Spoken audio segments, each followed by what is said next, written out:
नमः श्रीवर्धमानाय निर्धूतकलिलात्मने सालोकानां त्रिलोकानां यद्विद्यादर्पणायते।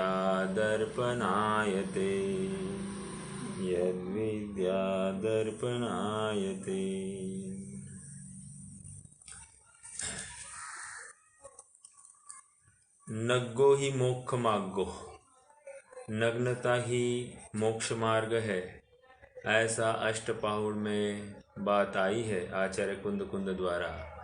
अर्थात नग्नता बिना मोक्ष की प्राप्ति नहीं है। और नग्नता मतलब ये संकेत कर रहे हैं कि वो भाव मुनिपना जिसके आश्रित होकर जीव मुक्ति को प्राप्त होते हैं। बहिरंग चिन्ह यद्यपि नग्नता है, लेकिन उसके साथ साथ अंतरंग चिन्ह भी समझना है, जहाँ पर 3 कषाय चौकड़ी का अभाव हो गया है। और इसी नग्नता की प्राप्ति हेतु यह जीव निरंतर प्रयत्नरत है और इसी अनुष्ठान की पूर्ति के लिए जो व्रती जीव है उसने अब शिक्षा व्रत अंगीकार किए हैं और उस शिक्षा व्रत के अंतर्गत एक वैयावृत्ति नामक अंतिम शिक्षा व्रत है। ये सभी शिक्षा व्रतों का राजा है। यूँ कहिए कि सारे व्रत जिसमें गर्भित हो जाए ये ऐसा शिक्षा व्रत है वैयावृत्ति, क्योंकि इसमें जानकारी इस मार्ग की होना अत्यंत जरूरी है। जो जानकार नहीं है वो वैयावृत्ति करने में समर्थ नहीं है, इसलिए यथार्थ जानकारी रखना अत्यंत अत्यंत जरूरी है। वैयावृत्ति का प्रकरण हमारा चल रहा है और वैयावृत्ति में बात अब तक ये आई है कि दान देना किसे देना, तो जो पात्र है ऐसे तपोधन कहिए या गुण निधि के धारक कहिए या जो अगृही है इन्हें कहिए, इन्हें दान देना चाहिए। ये श्रावक का परम कर्तव्य है। उसके बाद में वो पात्र की भी चर्चा आई, पात्र किस प्रकार का होना चाहिए। तो वहाँ पर एक महत्वपूर्ण बिंदु याद रखना, पात्र कैसे होना चाहिए इसकी परीक्षा भी श्रावक पहले करता है। याद रखना इस बात को, पहले पात्र की परीक्षा श्रावक करेगा, फिर पात्र श्रावक की परीक्षा करेगा। 2 बातें कह रहा हूं, पहले श्रावक पात्र की परीक्षा करे और फिर पात्र श्रावक की परीक्षा करे। तो दोनों तरफ से बात है। क्यों? दोनों को हर चीज को यथार्थ रूप से ही करना है, किसी को विरोधाभास नहीं होना चाहिए, क्योंकि यहाँ पर मार्ग की महिमा जिसे आती है वो इसमें बुरा नहीं मानते हैं। साधु जीव इसमें बुरा नहीं मानते। एक छोटा सा उदाहरण देता हूँ। जैसे मान लीजिए कि मैं कोई माल बेच रहा हूँ और माल बेच रहा हूँ, सामान्य बात है। जैसे मेरे घर पर एक सिलेंडर आया है, तो गैस सिलेंडर आया है, तो मैं उस गैस सिलेंडर को लेना है तो मुझे कैसे लेना चाहिए? मैं उसका सील पूरा ओके है, लगा हुआ है कि नहीं वो चेक करूँगा। दूसरी बात, उसका वेट कितना है ये मैं चेक करूँगा। तो ये 2 बातें चेक किए बिना मैं उस सिलेंडर को लूँ और पश्चात मुझे ख्याल आ जाए कि उसका वजन कम हुआ है या वो सील ऑलरेडी खुला हुआ है, तो फिर ये तो तकलीफ का कारण हो जाएगा। तो इसलिए वो सामने एक व्यक्ति आया है, मुझे अपनी चीज लेने के लिए आया है, तो मैं उसकी परीक्षण करके ही लेता हूँ। उसी प्रकार श्रावक भी मुनिराज की परीक्षा करे। एक ओके। अब दूसरी बात, मुनिराज एक बार मैंने परीक्षण कर लिया, मैंने नमस्कार कर लिया, आदि सब हो गया। अब मुनिराज मेरी परीक्षा करे, तो वो क्या करेगा, जैसे सिलेंडर वाला आया है, वो मैंने उसको जो रिसीट दी है या जो कुछ पैसे दिए वो यथार्थ है कि नहीं वो चेक करे, या मेरा नाम का ही है सब बातें, वो चेक करेगा और फिर मुझे डिलीवरी देगा। ये दो बातें है कि नहीं, तो वो भी यथार्थ व्यक्ति है कि नहीं ये वो भी निर्णय करता है, और हम भी यथार्थ माल मिला है कि नहीं ये हम भी निर्णय करते। उसी प्रकार मोक्ष मार्ग में है कि पहले श्रावक परीक्षा करे फिर मुनिराज परीक्षा करे, ये होना ही चाहिए। देखो ये लॉजिकली है, हमें विचार करना चाहिए आज कितना हो रहा है ये बात हम नहीं कर रहे हैं, या हमको उस बिंदु को छूना ही नहीं, यथार्थ क्या है और इसकी हमें चर्चा करनी है, क्योंकि हमारा मोक्ष मार्ग इसके साथ में जुड़ा है। ओके, तो हम कल नवदा भक्ति, हाँ बोलिए ना। हाँ, एक प्रश्न है बोलिए कि ऊपर के छंद में श्रावक आहार आदि दान देता है ऐसा कहा, तो यहाँ पे श्रावक ये व्रति श्रावक ही आएगा क्या, या अव्रति? बहुत अच्छा, भी आ सकता है। बहुत अच्छा, आपने अच्छे बिंदु को पकड़ा। इसके लिए हमको प्रथमान योग में जाना पड़ेगा, प्रथमान योग को हमको ढूंढना पड़ेगा, और प्रथमान योग में ढूंढना पड़ेगा कि कौन से व्रती ने मुनिराज को आहार कराया है, ऐसी कोई घटना है क्या। तो आप प्रथमान योग जितना भी टटोलोगे आपको वहाँ पर एकाध व्रती ने मुनिराज को आहार दिया ऐसा मिलेगा, बाकी सभी असंयमी जनों ने या मिथ्या दृष्टि जनों ने ही मुनिराज को आहार दिया है ऐसा ही मिलेगा। और मैं सबसे बड़ा प्रमाण आपको यही दूंगा कि जो भोग भूमियों में कुलकर होते हैं, ओके 14 कुलकर होते हैं, और रिटर्न वाली भोग भूमि में 16 कुलकर होते हैं, ये बात आती है। तो जितने भी हो हमको तो उसमें नहीं जाना, लेकिन कुलकर की बात करनी है। ये कुलकर जो होते हैं इनको भोग भूमि क्यों मिलती है, क्योंकि इन्होंने उत्कृष्ट पात्र को दान दिया। पॉइंट नंबर 1, किस अवस्था में दान दिया है, मिथ्यात्व अवस्था में दान दिया है, और इसलिए इनको आयु भी कौन सी बंदी है, मनुष्य आयु ही बंदी है, उसी समय में इनको मनुष्य आयु बंदी है। पहली बात तो ये है। अब ये बात हो गई, उत्कृष्ट श्रावक को दान दिया, कब थे, मिथ्या दृष्टि थे ये जिस समय में दान दिया। इसका मतलब वे अपने लिए जो भोजन करते थे वो शुद्धि का ही भोजन था, एक बात। और दूसरी बात, वो ही भोजन उन्होंने मुनिराज को उनको दे दिया था, मतलब उनको आहार विधि कराई थी। कहने की बात यह है कि श्रावक अपने लिए बनाएगा तो वो अनुदिष्ट होगा, और वही अनुदिष्ट भोजन वो मुनिराज को दे सकता है। ओके, अब मैं थोड़ी सी बात आगे लेके जा रहा हूँ। आपके प्रश्न का जवाब तो आ रहा है कि ये श्रावक मिथ्या दृष्टि भी हो सकता है, सम्यक दृष्टि भी हो सकता है, या पंचम गुणस्थान वर्ती भी हो सकता है। एक लाइन में आपका जवाब ऐसा है, लेकिन मैं थोड़ी सी बात और इलेबरेटिव कर रहा हूँ। अब ये जो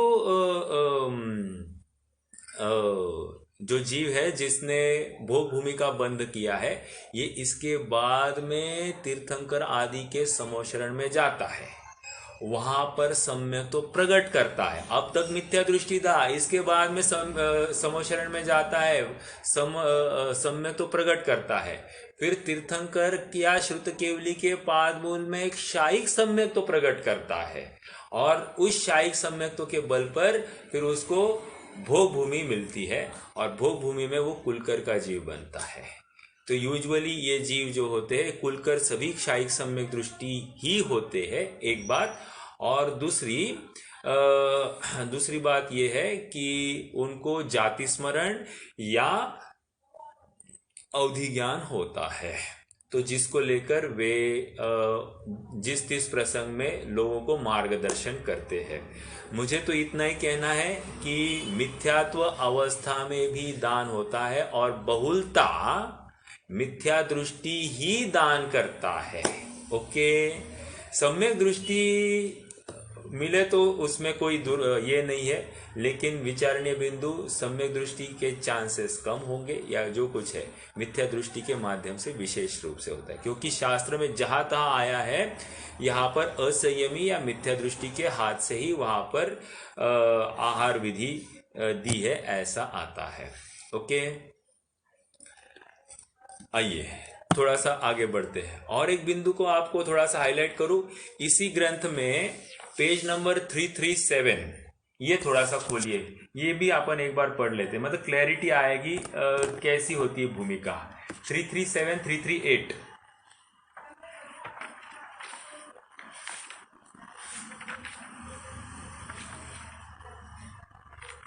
हाँ जी, देखो प्रकरण चल रहा है वैयावृत्ति तप का। ओके, मैं लास्ट पैराग्राफ पढ़ूंगा, वहां से अपन चालू करते। इन 10 प्रकार के मुनियों को, मतलब ऊपर 10 प्रकार के मुनियों की चर्चा आई है जो संघ में रहते हैं, उनकी बात है, तो मैं आगे ही पढ़ूंगा। इन 10 प्रकार, आप बाद में आप बाकी का पढ़ सकते हैं। इन 10 प्रकार के मुनियों को कभी शरीर में व्याधि प्रकट हो जाए, परिचय आ जाए, भावों में मिथ्यात्वादि का उदय हो जाए, तो प्रासुक औषधि 1, भोजन 2, पानी 3, वसति का 4, संस्तरण 5 आदि द्वारा, धर्मोपदेश द्वारा, श्रद्धान की दृढ़ता कराकर, पुस्तक, पीछी, कमंडलु आदि धर्म के उपकरण देकर इलाज करना, श्रावक की बात है। हाँ, आगे यहाँ पर हाथ दबाने की बात, हाथ पैर दबाने की बात अभी तक नहीं आई है, याद रखना। धर्म की दृढ़ता कराना, संतोष, धैर्य आदि धारण कराना, वितरागता को बढ़ाना, वह वैयावृत्ति है। आगे प्रकरण आएगा वैयावृत्ति का, 117 नंबर की गाथा है, बट फिर भी मैंने कहा ये भी बात खुल जाए। बाह्य औषधि, भोजन, पानी आदि द्रव्य का देना असंभव होने पर शरीर द्वारा कफ, नासिका, मल मूत्र, शरीर पुरुष आदि दूर करना, रात्रि जागरण करना, ऐसा वैयावृत्त परम निर्जरा का कारण है। ओके, अब next page, very very important. उसमें भैया आ जाइए अगले पेज पर। हाँ जी, उसमें कितने ही उपकार तो मुनियों के मुनि ही करते हैं। अगेन रीड दिस सेंटेंस, उसमें कितने ही उपकार तो मुनियों के मुनि ही करते हैं, मतलब श्रावक उसमें इंटरफियर नहीं कर सकता। उठाना मतलब मुनि को उठाना तो मुनि ही उठाएगा, मुनि को बिठाना मुनि ही बिठाएगा, श्रावक नहीं बिठा सकता। सुलाना, कलोट लिवाना मतलब करवट आदि कुछ चेंज करना है। हाथ पैर आदि पसारना कौन, मुनियों के मुनि ही कर सकता है। उपदेश देना, कफ मल दूर करना, धैर्य धारण कराना, मुनियों का मुनि ही करते हैं। 2 बार लिखा है इन्होंने, 2 बार मुनियों का मुनि ही करते हैं। कितने उपकार, प्रासुक औषधि, आहार, पानी, उपकरण आदि गृहस्थ धर्मात्मा श्रावक से भी बनते हैं। गृहस्थ साधुओं की वैयावृत्ति करता है तथा श्राविका आर्जिका की वैयावृत्ति करती है। ओके, मुझे ये महत्वपूर्ण बिंदु ये करना था कि मुनि को हाथ लगाना प्रैक्टिकली पॉसिबल नहीं है। क्यों, सामने मुनि ने हमको अलाउ करना चाहिए ना, एक बात यही है। ओके, तो ये एक बात है। और एक बिंदु है, काफी बार मुनियों का कमंडलु श्रावक उठाए ये भी नहीं चलता है। क्यों, क्योंकि मुनि ये स्वाधीन व्यक्ति है, ये पंछी की तरह आजाद है, ये कभी भी किसी के अधीन होना पसंद नहीं करता है, इसीलिए उनका कमंडलु वही उठा सकते हैं। आपको थोड़ा सा एक इंस्टेंस दूं, मान लीजिए कि कोई दूसरा उनका कमंडलु उठा रहा है और चलते चलते वो जो कमंडलु जिसने उठाया है वो गिरने को हो गया किसी कारण से, तो गिरने को हो गया तो उसके गिरने का पाप इनके माथे आएगा। क्यों, इनके उसके हाथ में कमंडलु है इसलिए, और पानी ढुल जाएगा आदि जो कुछ है ये सब प्रॉब्लम वहां पर खड़े होंगे। तो पानी फिर से मिलना कितना संभव है वो हम नहीं जानते, लेकिन उसका पाप इनके माथे आएगा। दूसरी बात, वो एरिया समिति से चल रहा है नहीं चल रहा है ये कौन देखेगा? तो और यदि वो पैसे वाला कोई सेवक लगाया होगा तो फिर तो कहना ही क्या, वो तो पैसे से मतलब है उसको बाकी कोई ये नहीं है। तो इसलिए कमंडलों आदि भी दूसरा कोई उनका उठाए ये बात लॉजिकल नहीं है। कोई कहे कि भाव मतलब हमको अहोभाव आया है इसलिए हमने किया, लेकिन वो अहोभाव की भी यहाँ पर वैल्यू नहीं है, क्योंकि मुनिराज ऐसे स्वयं पराधीन नहीं होंगे। यह पंच परमेष्टि पद है। ओके, ठीक है। आइए अब हमारा प्रकरण नवधा भक्ति का चल रहा है, जिसमें पहली जो भक्ति है वो प्रतिग्रहण या प्रतिग्रहण है ना, प्रतिग्रहण वो है। ओके, दूसरी भक्ति क्या है? प्रतिग्रहण का ही दूसरा नाम संग्रह है। दूसरी भक्ति है उच्च स्थान। उच्च स्थान मतलब जैसे ही एक बार तिष्ठ तिष्ठ तिष्ठ ऐसा हमने 3 बार कहकर उनको रोका तो उनको हम एक ऊंचा स्थान देते हैं। ऊंचा स्थान देने पर पादोदक अर्थात पैर को धोया या धुलाया जाता है। ओके, चौथा अर्चन करना अर्थात उनकी स्तुति आदि करना। ओके, उनकी कोई भक्ति करना ये अर्चन होगा। और अर्चन करने के बाद में प्रणाम होता है, और वह प्रणाम अष्टांग नमस्कार होगा। क्या होगा? अष्टांग नमस्कार। अष्टांग नमस्कार अपने यहाँ पर जैसे मैंने कहा दंडवत नहीं होता है, साष्टांग दंडवत नहीं होता है। हमारे यहाँ पर गवासन में नमस्कार होता है, अर्थात गाय जैसे बैठती है दोनों पंजे अंदर की तरफ, वैसे अपने पैर मुड़े हुए होंगे और नमस्कार की मुद्रा में वहां पर उनको अष्टांग नमस्कार होगा। ठीक है, तो प्रणाम हो गया। फिर उनको हम कहेंगे मन की शुद्धि, अर्थात मन की शुद्धि करना और कहना, मात्र बोलना नहीं, मन की शुद्धि करना और कहना। फिर दूसरा वचन की शुद्धि करना और कहना, और काय की शुद्धि कहना। ठीक है, तो ये 3 और हो गए। और लास्ट में भोजन की शुद्धि करना और कहना। ठीक है, और भोजन की शुद्धि के साथ में कुछ बातें और भी है। यत्नाचार सहित जितने भी बर्तन आदि है या जो कुछ वस्तुओं का उस समय में अपन यूटिलाइजेशन करेंगे, उनका यत्नाचार सहित उठाना, रखना, हमारा चलना आदि सब होगा। ऐसा भी हो सकता है कि मान लो कोई महिला है, महिला की साड़ी पूरी जमीन को साफ करती हुई होगी, तो ये भी नहीं चलेगा। क्यों? क्योंकि ये भी उसमें जीव को मरण को प्राप्त हो रहे।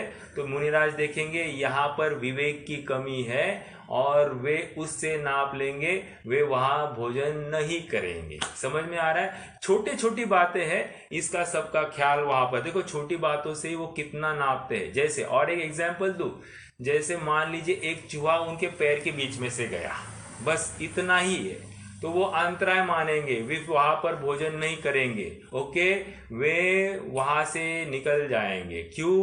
क्योंकि ये दिन में यहाँ पर चूहा राज रोज घूम रहा है, अर्थात तो वो बराबर विचार करेंगे कि यहाँ पर विवेक नहीं है, सफाई की कमी दिखाई देती है, और इसीलिए इन्होंने भोजन कैसे बनाया होगा या फिर वो चूहा कहाँ गया होगा ये अनुमान लगाएंगे और वे वहाँ भोजन नहीं करेंगे। या फिर चौका जो है वो थोड़ा सा अंधेरा सा होगा, चौके में उजाला ज़्यादा नहीं होगा, तो भी वहाँ पर वे भोजन नहीं करेंगे। तो ये कुछ बातें हैं, थोड़ा सा ये सब देखने पड़ेंगे, लेकिन हमको सब पढ़ने पड़ेंगे, लेकिन एक छोटी छोटी बातों का आपको ख्याल कराया। तो ये नवदा भक्ति में यहाँ पर समझना कि संग्रह, उच्च स्थान, पाद प्रक्षालन, अर्चन, प्रणाम, मन शुद्धि, वचन शुद्धि, काय शुद्धि, और फिर भोजन शुद्धि। भोजन शुद्धि में हमारे बाकी सारे एक्टिविटीज भी विवेक वाले होंगे, ये याद रखना। मतलब भोजन शुद्धि का जो पैरामीटर है वो बहुत बड़ा पेटा लिए है, ओके। और इसके लिए भोजन शुद्धि करने के लिए हम गृहस्थों को चाहिए कि उसको सारी बातों का ज्ञान हो, उसके बिना वो भोजन शुद्धि कैसे करेगा। अर्थात मैं पानी कोई कच्चा पानी है और कोई प्रासुक पानी है, दोनों पानी एक ही चौके में अगर होते होंगे तो बहुत पॉसिबिलिटी है कि वहां पर मिक्सिंग होनी ही होनी है। क्यों? क्योंकि एक अविवेकी होगा, एक विवेकी होगा, उसको भी चौके में काम करना होगा, दूसरे को भी काम करना होगा। तो वेरी नेचुरल कि वो अपना जो कच्चे पानी का हाथ है वो प्रासुक पानी को लगाए। यहां तक आया है कि हमने तो जो मर्यादा का कच्चा पानी है, बाथरूम आदि में जो यूज करते हैं मर्यादित पानी, उस पानी से भी हाथ धोकर आए हैं, तो चौके में जब आएंगे तो फिर से यहाँ के प्रासुक पानी से हाथ धोया जाता है। तो इतना विवेक जिसके पास नहीं होगा वो अब कोई कहे इसमें क्या, हाथ तो साफ करने थे, इसमें क्या, हाथ तो साफ करने, या हाथ साफ करने की बात नहीं है, यहाँ तो विवेक की बात है, जागृति की बात है कि हम कोई भी दूसरे हाथ यहाँ पर नहीं लेके आएंगे। क्यों? क्योंकि इन्हीं हाथों से हमको, या इन्हीं हाथों से बना हुआ भोजन हमको मुनिराज को परोसना है। तो यहाँ पर विवेक और जागृति विशेष होगी। तो समझने की बात इतनी है कि ये जो भोजन की शुद्धि है ये बहुत बड़ा पेटा है। अपन इतना इलेबरेटिव नहीं जाएंगे क्योंकि श्रावकाचार की बात है, और मूल प्रकरण तो चल रहा था कि नवदा भक्ति का, तो वहाँ पर लेकिन चूंकि ये भोजन की शुद्धि का एक विषय आता है, सभी मर्यादाओं का याद रखेगा। ऐसा नहीं होगा कि पहले ही थोड़ा सा मर्यादा का एक्स्ट्रा करेगा, मतलब 5 दिन की मर्यादा है तो वो ऐसा नहीं करेगा कि चलो 6-7 दिन चले, 5वें दिन हम थोड़ा सा मर्यादा बढ़ाकर करेंगे काम, तो एडजस्ट करेंगे। ऐसा नहीं, 5 दिन के हिसाब से ही भोजन बना, मतलब अनाज को पीसेगा, मिर्च को भी 5 दिन के हिसाब से ही पीसेगा, उसके आगे नहीं पीसेगा। तो वो उतना प्लानिंग उसका चलेगा। हमको क्या मालूम था ये होगा, हमको क्या मालूम था ये ऐसा होगा, हमको और तुमको की बात नहीं है। कम ही करेगा, ज्यादा की बात नहीं है। जैसे दाल है, हमको क्या मालूम था कि दाल नहीं लगने वाली, आप नए नए थोड़ी है, आप भी अच्छे खासे 5-10 साल की आपको, और इसको ज्यादा एक्सपीरियंस की जरूरत नहीं, यहाँ पर विवेक की जरूरत है। हमको लगता है ना कि हमको 5 रोटी लगेगी तो हम 4 रोटी के हिसाब से बनाएंगे, थोड़ा कम खाएंगे तो आयुर्वेद कहता है स्वस्थ बने रहेंगे, लेकिन ज्यादा नहीं करना।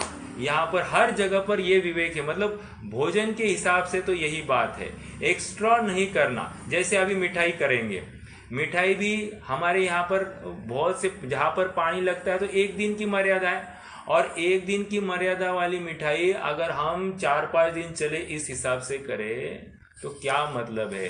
त्रस जीव उसमें धड़ाधड़ जन्म लेंगे और हम त्रस जीवों का खाएंगे। मान लिया कि हमने तो मर्यादा के आटे में बनाई, लेकिन मर्यादा के बाहर हमारी चीज चली गई ना, अब उसको खाने में हम और आनंद पूर्वक खा रहे हैं, इसको हमको खेद नहीं होता है। उस समय खाते समय में क्या बंद होता होगा हमको भी मालूम नहीं है। क्यों? हम एकदम अज्ञानता में बैठे हैं। कुछ नहीं होता है, कुछ नहीं होता है। क्यों? अनुकूलता है ना, उस समय में कुछ भाषित नहीं होता। प्रतिकूलता आती है जिस समय में ये सब हम ऐसे अत्यावस्थ हो जाएंगे, हम मरण शैया पर होंगे, उस समय में लगता है कि हाँ मेरा जीवन सब पाप में गया है। और वहां पर भी पता चले नहीं चले, विवेक हो तो पता चले, नहीं है तो वो भी नहीं होगा, उसको वहां पर भी जिस तिस प्रकार बचने का यत्न करें। चलिए, तो हम यहाँ पर नवदा भक्ति की चर्चा करें तो ये नव पुण्य के माध्यम से नवदा भक्ति की बात होती है। तो ये जितने आदर से करेगा उतने आदर से वहां पर मुनिराज को मतलब ये नव पुण्य, ये दाता के आश्रित ये गुण है। अर्थात जितना अहोभाव उसको आएगा पात्र के प्रति, उतना फल भी उत्कृष्ट होगा। मान लीजिए दाल चावल ही दूंगा मुनिराज को, मैं लड्डू पेड़ा बर्फी बासुंदी कोई मिठाई हलवा कुछ नहीं दूंगा, दाल चावल दूंगा, मतलब रूखी सूखी बिना घी की। तो ये भी जो दाल चावल दिए हैं ना, वो भी भक्ति भाव से हो, बस काम हो गया। ये भी फल उत्कृष्ट होगा। जरूर नहीं हम पेड़ा देंगे तो फल उत्कृष्ट लगेगा, उल्टा पेड़ा देंगे तो हमारा फल थोड़ा सा हीन होगा। क्यों? क्योंकि हमने उनके संयम में बाधा डाली है, उनके ब्रह्मचर्य में बाधा डाली। क्यों? अब वो उनको एक दिन उपवास रखना पड़ेगा, प्रमाद आएगा, संयम से थोड़े से दूर होंगे। तो हमने उनको संयमी बने रहने के लिए आहार कराया या असंयम में प्रवृत्ति कराने के लिए आहार कराया? आज तो ये हो गया कि हम तो देखते कि उन्होंने इतना खिलाया, अब उससे ज्यादा हम खिलाएंगे। उन्होंने ये चीज खिलाई, अब हम उनको अलग चीज करेंगे। देखो मैं तो एक ही जगह गया हूँ आज तक, नागपुर गया हूँ। नागपुर में क्या होता था मैं बता दूं आपको। वहाँ की महिलाएं ना आपस में फोन करती थी कि मैंने आज ये मेनू बनाया, तो ये मेनू छोड़ के तो दूसरा मेनू बना। तो ये जो बात होती है ना, ऐसी नहीं चलेगी। क्यों? क्योंकि अभी बाजार में ऐसा बहुत बार सीजन होता है कि सब्जियां आती ही नहीं है, और आई तो मात्र एक लौकी ही शरण होती है, तो लौकी ही आएगी।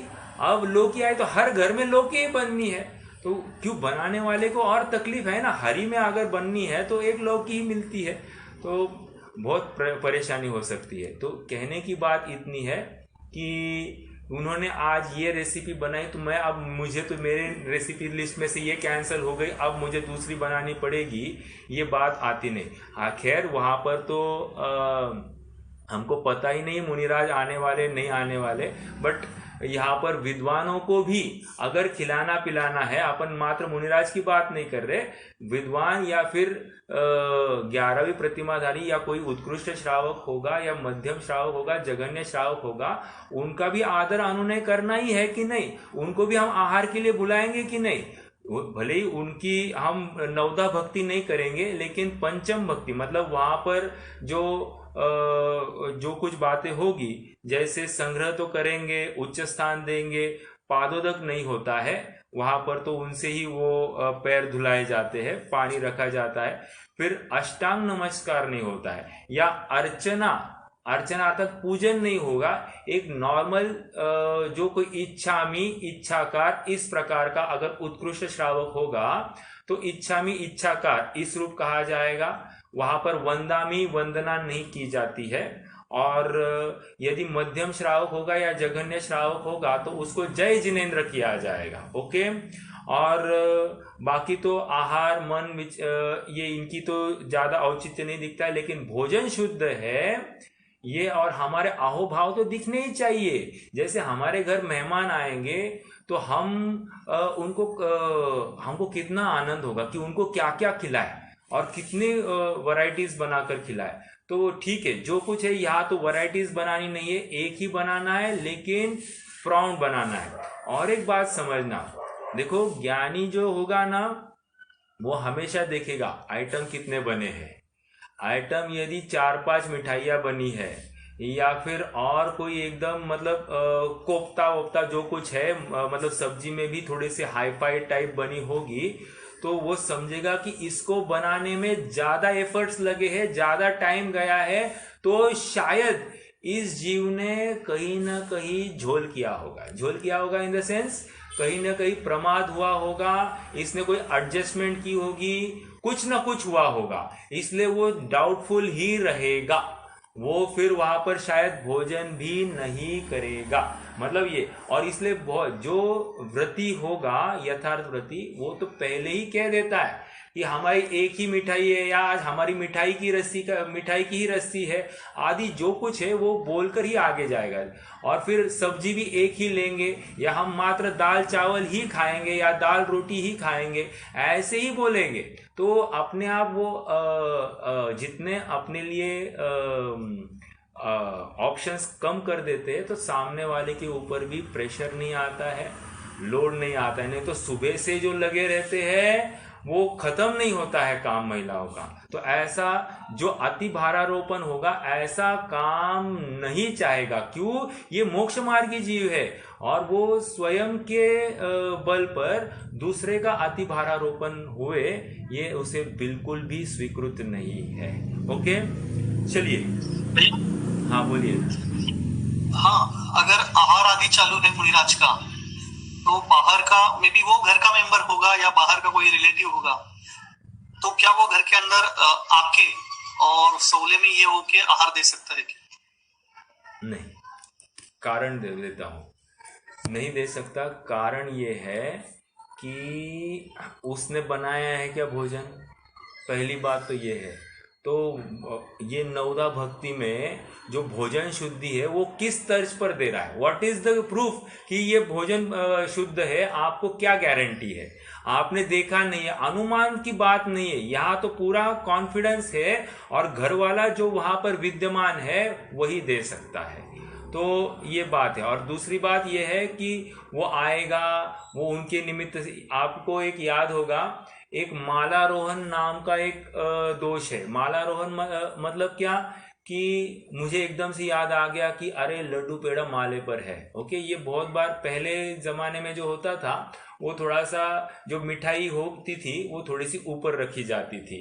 तो कोई अभी तो नीचे जो भोजन है, जो तैयार भोजन है, उसमें तो वहां पर अवेलेबल नहीं है, और अचानक से किसी को याद आ गया कि ये लड्डू या जो कुछ है वो ऊपर है, तो वो ऊपर चढ़ा उठाने के लिए या डिब्बा निकालने के लिए। ये भी सुना या देखा तो उनको अंतराय है।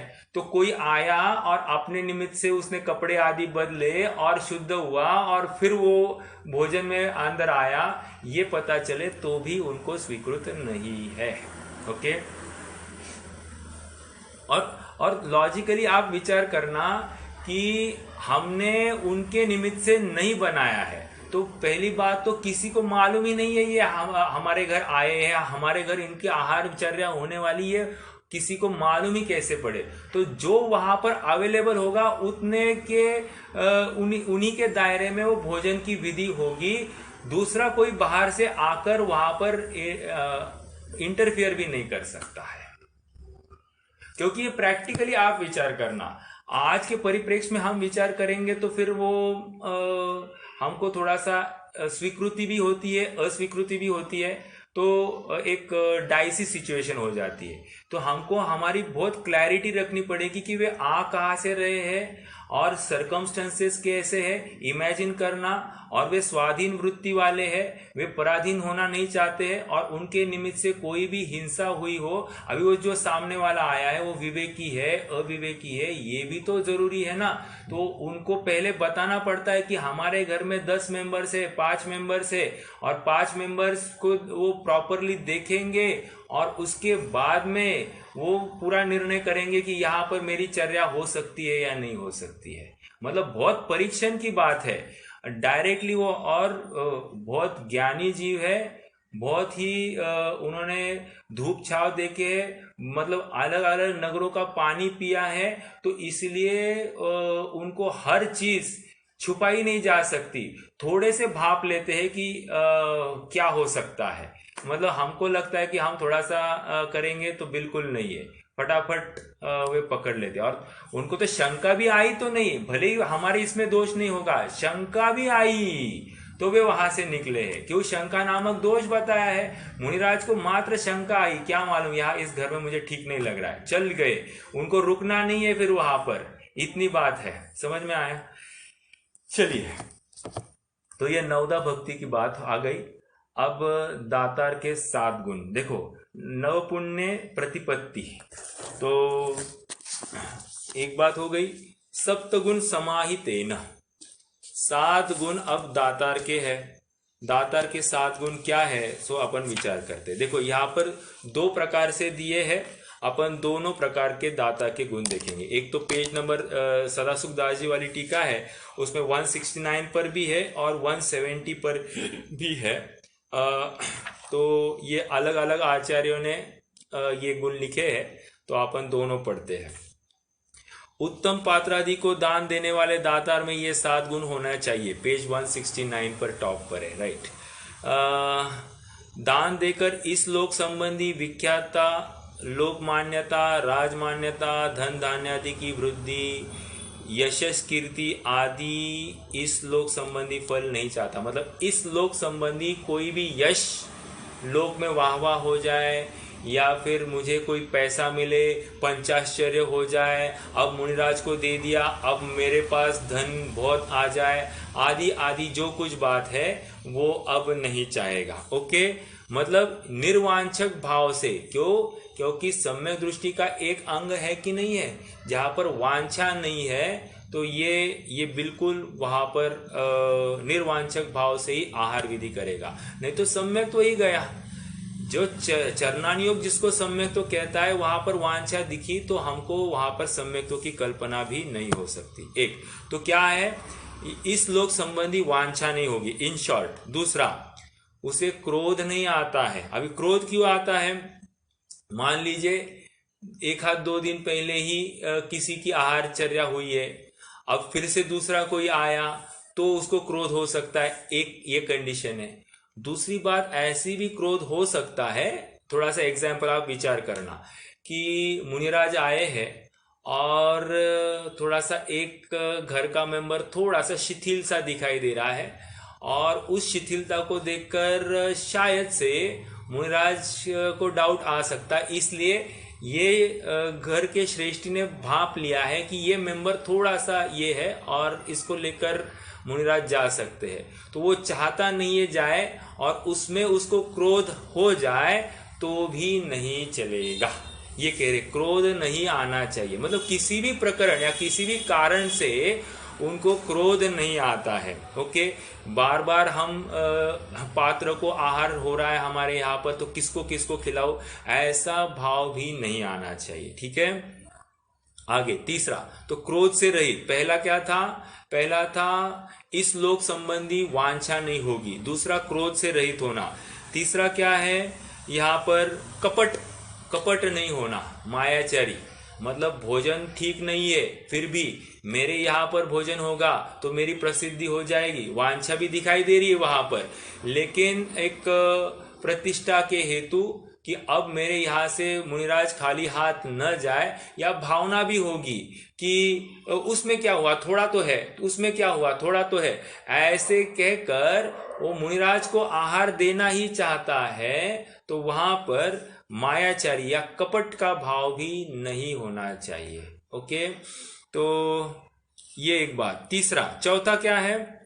ईर्ष्या नहीं होनी चाहिए। ईर्ष्या मतलब किसी और के घर उनकी आहार विधि हुई थी, अब मेरे घर पे नहीं हो रही तो मेरे घर पे हो रही, तो मेरा उनसे अच्छा हो, ऐसा ईर्ष्या भाव भी नहीं होना चाहिए। यहाँ पर क्या आया है?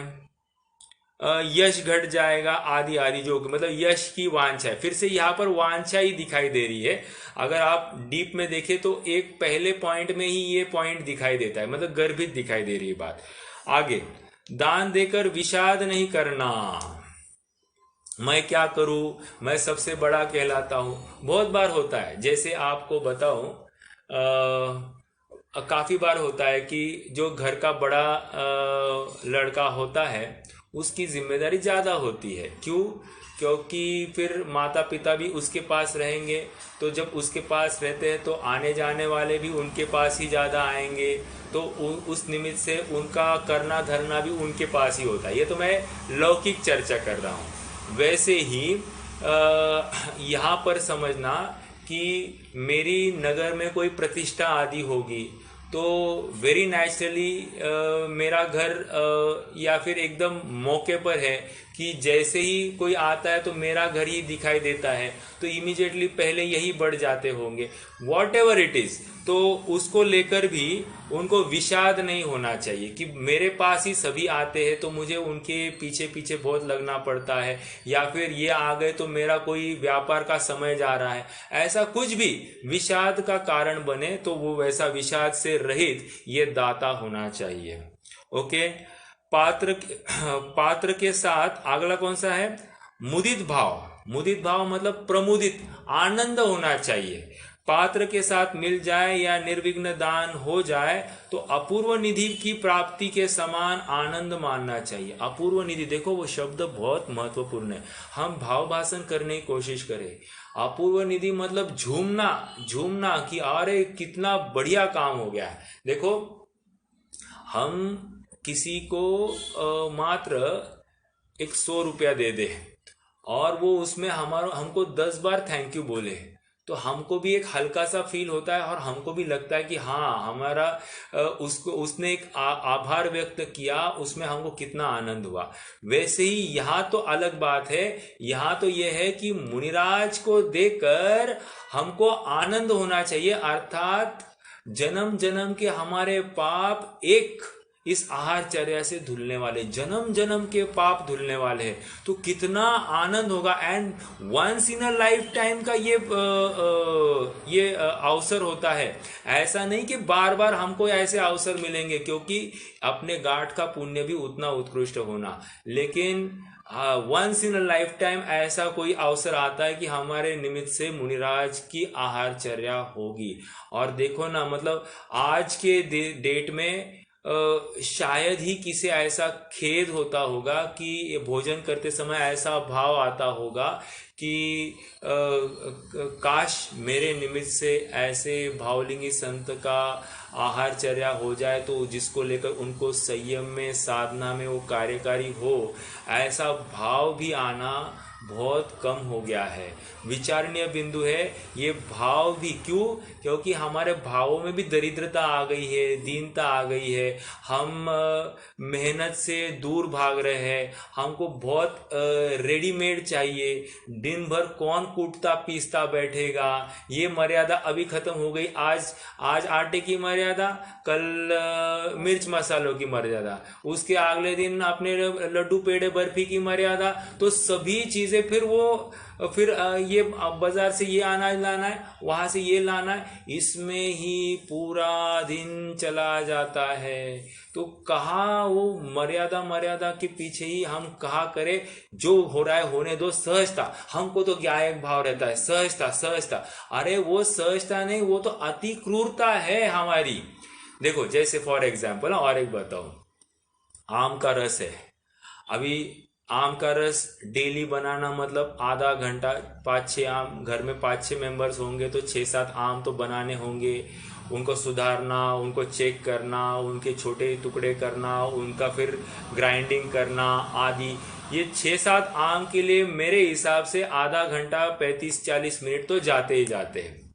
अब कोई कहे कहाँ ये डेली की झंझट, एक दिन ही ये सब आम 20 एक आम ले लेते हैं, बना देते हैं और फ्रिज में रख देते हैं, फिर जब चाहिए ले लेंगे। फ्रिज में टेस्ट भी बिगड़ता नहीं है, सब अच्छा। तो ये तो प्रमाद का काम हो गया। समझ में आ रहा है? तो डेली नहीं, एक दिन में ही करना, ये ऐसा यहाँ पर नहीं चलता है। यहाँ पर अपनी ताकत जितनी है उतना ही करना। ताकत नहीं है तो नहीं खाओ, आप रोटी सब्जी खाओ, बस इसमें आनंद है।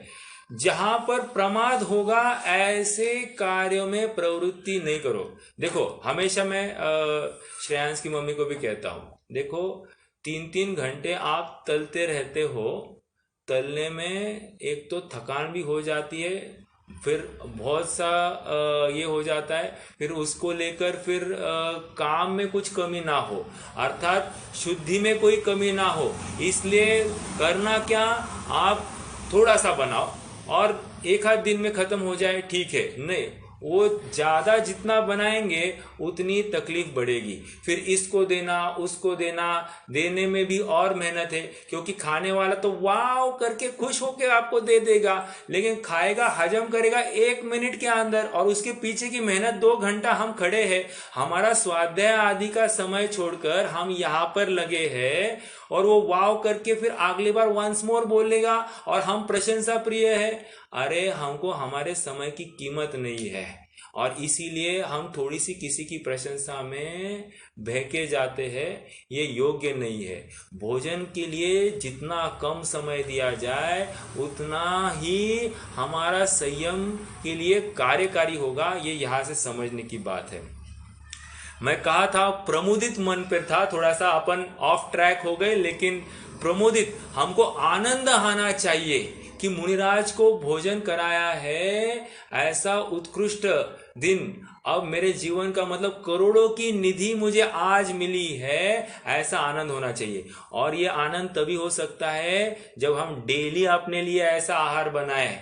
Once in a blue moon हम आहार बनाएंगे, उससे थोड़ी काम सधने वाला है, प्रोबेबिलिटी कितनी कम हो जाएगी। हमको तो चाहिए हम डेली ऐसा आहार बनाएं, हम पुरुषार्थी होवे, हम 2 पैसा कम कमाएंगे लेकिन हम उत्कृष्ट आहार बनाएंगे, क्योंकि this is a investment, that is not an investment. वो तो व्यय कर रहे हैं हम अपने उपयोग को, अपने समय को, अपने इस मनुष्य भव को। लेकिन यहाँ पर कह रहे हैं ये सब कार्यों में हम जो प्रवृत्ति कर रहे हैं, दिस इज अ इन्वेस्टमेंट। भले हमको इसमें 1 रुपया दिखाई नहीं दे रहा है, 1 रुपया नहीं, उल्टा गवाया हुआ दिखाई दे रहा है। रोज आए दिन हमारे गेहूं में कुछ कीड़े पड़ते होंगे, कुछ दाल में कुछ तकलीफ, धोए हुए चीजों में कुछ भी हो सकता है, क्योंकि हम साल भर का ये करते, तो उसको लेकर कितने संक्लेश होते हैं। तो ये ऐसा होते हुए भी दिस इज वर्थ इन्वेस्टमेंट। समझ में आ रहा है क्यों? क्योंकि ऐसा हम देखेंगे तो हमको तकलीफ होने लगेगी, अरे बाप रे कितना तकलीफ है इसमें, ये खत्म हो गया तो इसमें। और जैसे अपना जो क्षेत्र है ना, थोड़ा सा वाटरी क्षेत्र है, मतलब यहाँ पर पानी ज्यादा बरसता है, पानी ज्यादा बरसता है तो यहाँ पर जीव उत्पत्ति भी ज्यादा होती है, तो मॉनसून के सीजन में तो और तकलीफ है यहाँ पर। तो समझने की बात है कि ये सब होते हुए भी हमको यहाँ से हटना नहीं चाहिए। समझ में आ रही बात? तो प्रमुदित मन अर्थात शुद्धि का आहार कैसे होगा, इसका हम विचार करें। तो बार बार हमको हर चीज जो धोई है वो ठीक तो है कि नहीं, थोड़ा सा धूप दिखा देते हैं तो उसको निर्जंतुक बनी रहेगी, साल भर बनी रहेगी, इसका ख्याल रखे, तो उसके लिए फिर से समय जाने वाला है। तो भैया जी आप पूछ रहे थे ना, भैया आपका टाइम टेबल बताओ। आपको सच कहूँ मेरा 70% टाइम इन्हीं विकल्पों में खत्म हो जाता है। और ऐसा नहीं है, मतलब क्यों ये न्यूक्लियर फैमिलीज हो जाती है ना, तो इसको लेकर ये ऐसी बातें हो जाती है। जो पहले जॉइंट फैमिलीज थी, महिलाएं भी ज्यादा थी और समझ भी, और कम विषय कषाय में प्रवृत्ति होती थी, तो सहज ही सबकी धर्मपरायण वृत्ति और मंद कषाय की वृत्ति से कार्य सब सज जाते थे। बच्चे भी अपने आप मदद कर लेते थे और सब उसी में टोन अप हो जाते थे। आज सबकी स्वतंत्र कषाय है, सबको अपना अपना अलग अलग अस्तित्व दिखाई दे रहा है, और इसीलिए फिर इन कामों में थोड़ी सी नाक भो सिकोड़ी हुई दिखाई देता है, या फिर निग्लेक्ट किया जाता है, ये सब हो रहा है। ओके, तो यहाँ पर प्रमुदित मन के लिए हमको चाहिए कि, मतलब हम ये प्रमुदित मन भी कब होगा मालूम है?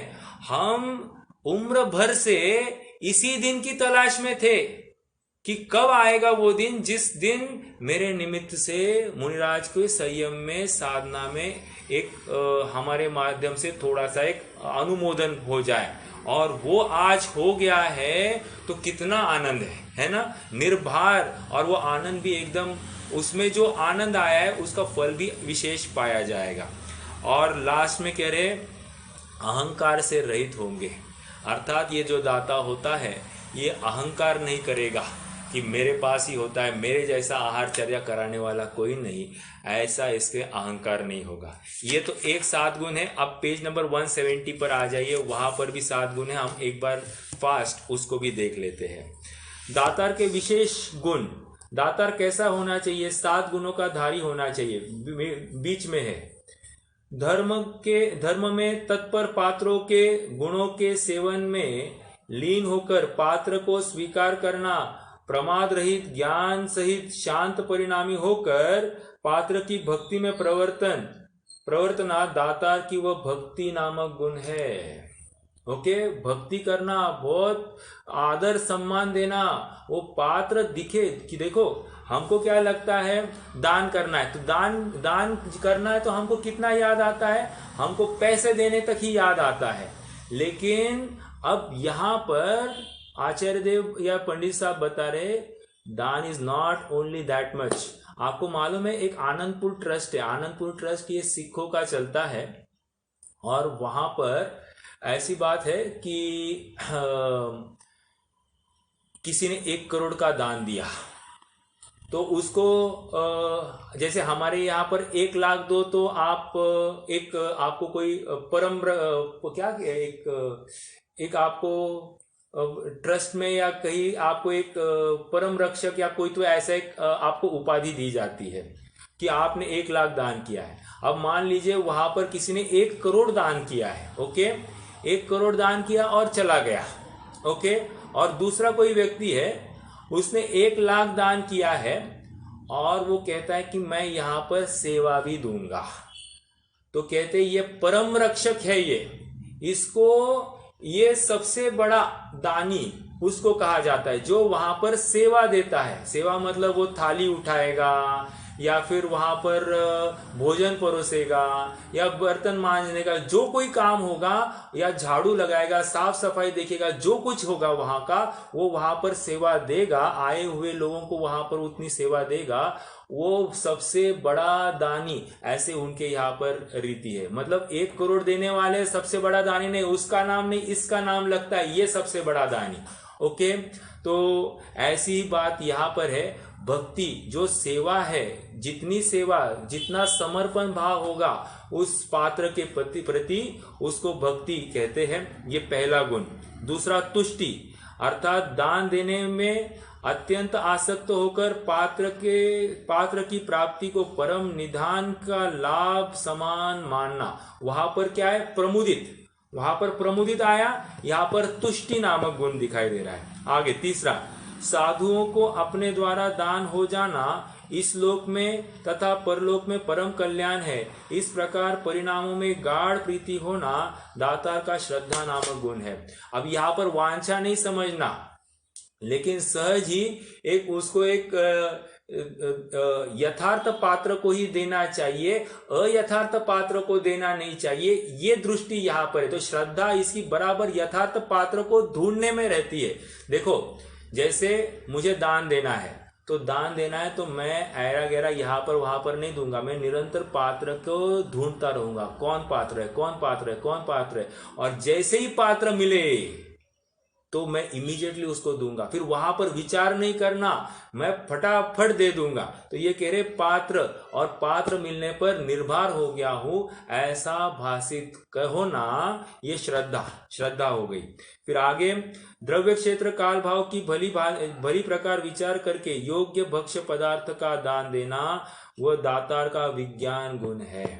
द्रव्य क्षेत्र काल भाव के हिसाब से भक्ष्य पदार्थ का देना, ये इसमें थोड़ी सी बात है। जैसे ये क्यों कह रहे मालूम है? विज्ञान मतलब अब मान लीजिए अब गर्मी के दिन है, ओके, और हमने बनाए मेथी के लड्डू। अब ये मेथी के लड्डू या तिल के लड्डू गर्मी के दिन में वो गर्मी करेंगे, या मूंगफली के लड्डू बनाए हैं। अब ये क्या करने वाले हैं? ये पित्तकारक भी है, गर्मी करने वाले, तो ये फिर यथार्थ भोजन नहीं करा रहा है, ये कहने की बात है। मतलब द्रव्य क्षेत्र काल भाव, काल की तरफ उनका संकेत है, ठंड के दिनों में कैसा आहार होगा, गर्मी के दिनों में उस क्षेत्र के हिसाब से कौन सा आहार सुटेबल होगा, आदि सब बातों का ख्याल इसको होगा, ज्ञान होगा। इसलिए दातार में वे गुण भी होने चाहिए कि इस काल के अनुसार या इस क्षेत्र के अनुसार कौन सा भोजन करने योग्य है। समझ में आ रहा है? इसको विज्ञान कहते हैं। अब ये भी मतलब आप थोड़ा सा विचार करेंगे तो थोड़ा सा मेडिकल साइंस का भी ज्ञान इस जीव को होना चाहिए, तब जाकर ही ये सब कर सकता है कि कौन से ऋतु में कौन सा आहार लिया जाना चाहिए। इतना तो विवेक इस जीव का होना चाहिए। मात्र अपनी कषाय है, आज ये खाने का मन कर रहा है, ये लो बना दिया, कल वो खाने का मन कर रहा है इसलिए बना दिया, ऐसा नहीं। या मतलब ये सब विचारणीय बिंदु। ओके, आगे, दान देकर दान के प्रभाव से संसार संबंधी धन, राज्य, ऐश्वर्य, विद्या, मंत्र, यश, कीर्ति आदि का फल नहीं चाहना। अलोलुप। अलोलुप का वहां पर क्या है? निर्वांछक। ये पहले 7 गुणों में निर्वांछक अंग कहा था। जिसे अगला, जिसके पास धन थोड़ा हो तो भी दान में अधिक उत्साही हो, उसके दान को देखकर बड़े बड़े धनी पुरुष भी आश्चर्ययुक्त हो जाए, वह दातार का सात्विक गुण। अब देखो यहाँ पर आप अलग एंगल से नहीं देखना, सबको कम दिखाने के लिए मैंने अच्छे से, मेरे पास कम होते हुए भी मैंने ज्यादा दिया, ऐसा दिखाने का भाव नहीं है। अहो भाव से इसने दिया है। और एक बात बताऊं, हमारे पास, हमारे ऊपर कर्जा है, कर्जा होने वाले के कभी दान नहीं होता, ये बात याद रखना। और देना भी नहीं चाहिए दान। क्यों? क्योंकि पात्र मिलने पर भी देना नहीं चाहिए। क्यों? क्योंकि पहले आप कर्जा से मुक्त हो जाओ। क्यों? सामने वाले को आकुलता है, उसको आकुलता है, और आप हमको ये दान करते घूम रहे हो, उसके पैसे के बल पर आप दान कर रहे हो, ये स्वीकार नहीं है अपने मार्ग में। आप भावना का भी पूरा फल मिलता है, आपके देने की कोई जरूरत नहीं है। इसलिए कर्जे के साथ में कोई दान नहीं होता। जिस दिन कर्जे से मुक्त हो जाओ, उस दिन आप चाहो उतना दान दो, कोई प्रॉब्लम नहीं, आपकी शक्ति प्रमाण। एक गांधी जी की घटना है। गांधी जी ने जो लोगों से अपील की थी कि सत्याग्रह के लिए या आज़ादी के आंदोलन के लिए हमको पैसे की जरूरत है, तो आपको जो कुछ दे सकते हैं शक्ति प्रमाण आप दीजिए।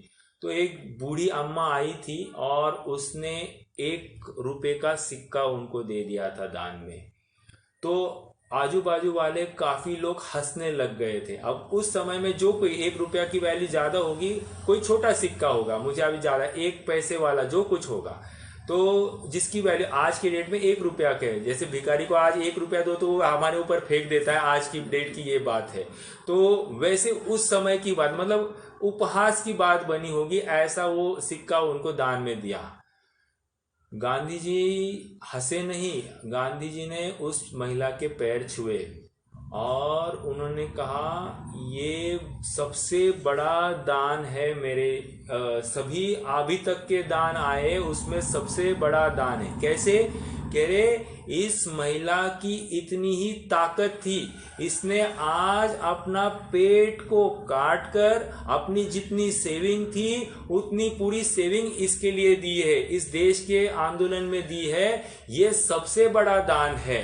और जिनके पास करोड़ों है उन्होंने लाखों दान दिए, ये कोई बड़ा दान नहीं है। जिनके पास 1 पैसा ही है देने के लिए और वो पूरा एक सात्विक भाव से उसने दिया है, ये आश्चर्यचकित करने वाला, ये सात्विक गुण है। और कहते हैं कि उन्होंने वो जो सिक्का था अपने पास उम्र भर उन्होंने उसको संभाले रखा। क्यों? क्योंकि वो याद दिलाएगा कि ऐसे भी किसी ने इस स्वतंत्रता के आंदोलन में सहयोग या समर्पण किया है, इसका याद दिलाने के लिए उन्होंने रखा था। ये सात्विक नामक गुण। और अंतिम ये क्षमा नामक गुण है। कलुषता होने के बड़े से बड़ा कारण आ जाए तो भी किसी पर रोष नहीं करना, वह दातार का क्षमा नामक गुण। ये बहुत बड़ी बात है।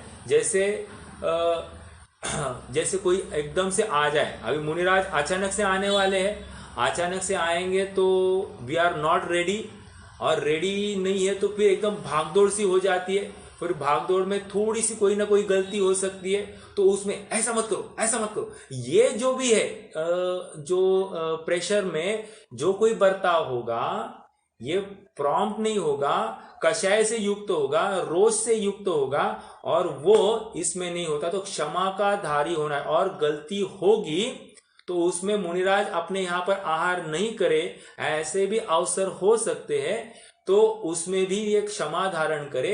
सहज योग्यता थी, अपने परिणामों का फल हमको मिलता है और हम अगली बार के लिए बिल्कुल उसकी राह देखेंगे, अगली बार नहीं चुकेंगे, ऐसी भावना भाएगा। ये क्षमा नामक गुण उनका होता है।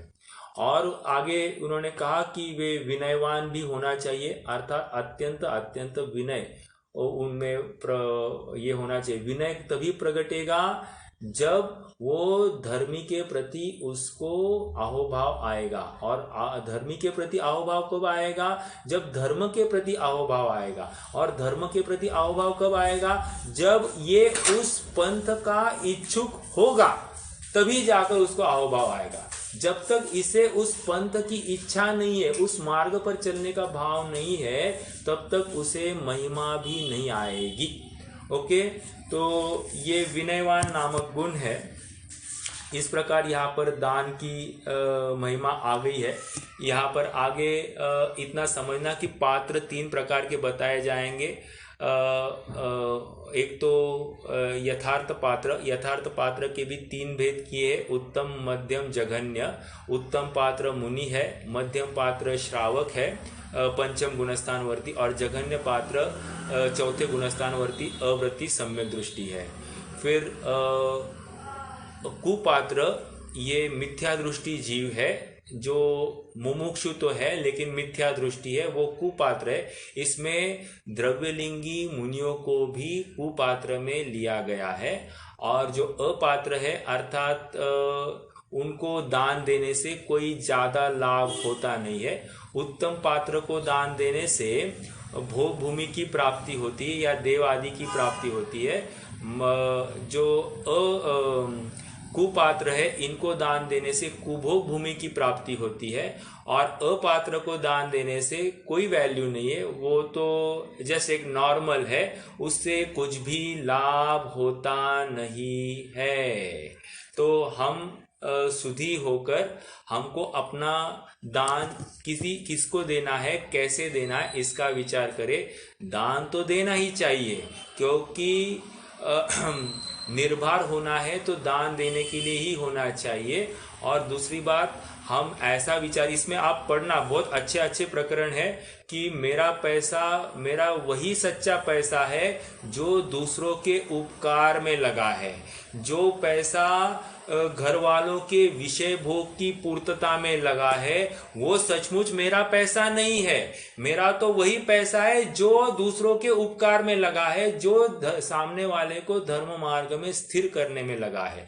अगर वो लगा है तो मेरा पैसा कमाना यथार्थ है, सफल हुआ, नहीं तो फिर वो वेस्ट ही है। और यहाँ तक कहा कि जो दान देता नहीं है वो मात्र रखवाला है उस धन का, जो किसी पुण्यवान को देकर चला जाएगा।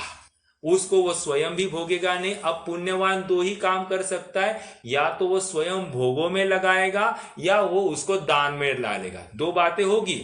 लेकिन कह रहे हैं कि वो पुण्यवान, क्योंकि उसके पुण्य के उदय से रेडीमेड उसको मिलने वाला है। जो रेडीमेड मिलने वाला है, वो कह रहे कि वो ये मात्र क्या कर रहा है, रखवाला है। रखवाला ना स्वयं को कुछ करता है, ना किसी को दान देता है, किसी को ऐसे ही मुफ्त में देने वाला है। तो ये ऐसी बात होने वाली है। तो विचारणीय बिंदु है कि हमारा जो कोई इन्वेस्टमेंट है, जैसे इस भव संबंधी हम कैसे इन्वेस्ट करते हैं, कितने धन की हम व्यवस्था करते हैं, और यहाँ पर कह रहे हैं कि ये कुछ भी कार्यकारी नहीं है, क्योंकि ये हमारा धन भी वेस्ट ऑफ, ये धन हम जो विकल्प करते हैं तो पूर्व भाव में हम ऑलरेडी ले आए हैं। अगर हम अच्छा धन संचय करना चाहते हैं तो इस भाव में हमें दान करना चाहिए, क्योंकि वही हमारे साथ आगे आएगा।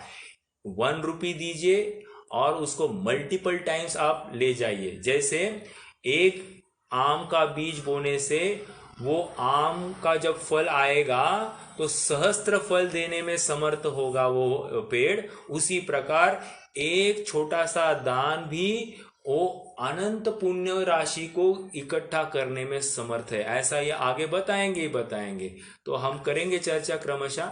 आज के लिए रुकते हैं। कोई प्रश्न है तो पूछ सकते, और कोई शंका हो सकती तो अपन देखेंगे कल फिर।